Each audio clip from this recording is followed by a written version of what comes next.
The community that I came from, the community of Windrush settlers, came with aspirations, as did my parents. Their motto was, through education, you can transform your life and you can transform other people's life. And I think they were right. Politics has always been integral to my life because of inequality that I saw around me. I grew up in one of the most deprived areas in Derby South, and feeling that somehow there was an unjust situation that people were put in and not of their own making. So really wanting to tackle issues that are not inevitable but could be transformed and changed. My life work has involved researching issues of inequality. I have written several policy documents that have informed Labour policy over the decades.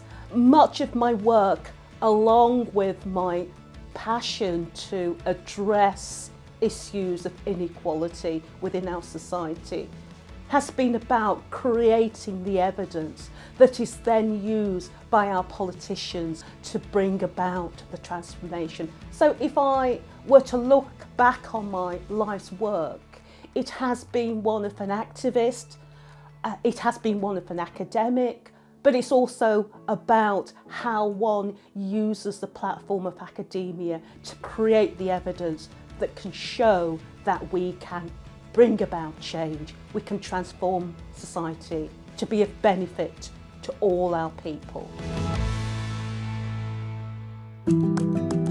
My passion is to be able to tackle issues such as Rolls-Royce, cutting jobs during the pandemic. So what I did as a trade unionist and the president of the local trades council, along with others, is that we organised to stop that situation. The impact that it would have had on the city in terms of the job cuts would have been quite phenomenal.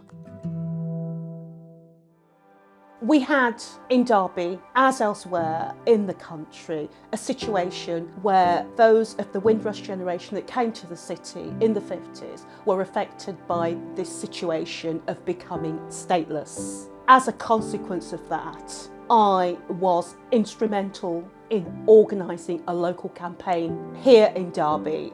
I invited along to the campaign meeting Margaret Beckett, who came and spoke in support of our concerns. And the outcome of that is that we have had a succession of projects that have been funded by the Home Office to actually engage with the community, support members in the community that have been affected, and give advice.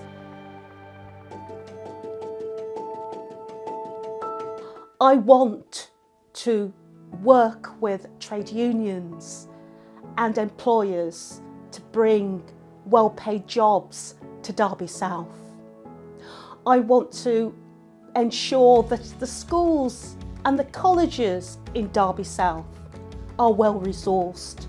I want to ensure that health inequality that are experienced in Derby South are tackled and more resources are given to our NHS. I want to work to attract investment into the city so that we can ensure that our city centre is well resourced and a pleasure to be in. I will be fighting to tackle those issues within Derby South. Where I come from in Derby South, someone like me is not expected to become an MP. Someone like me is not expected to be involved in politics. In fact, someone like me is not expected to become a university professor, but I became one. I'm hoping to become the MP for Derby South because Derby South is me. I reflect Derby South in terms of the struggle, but overcoming that struggle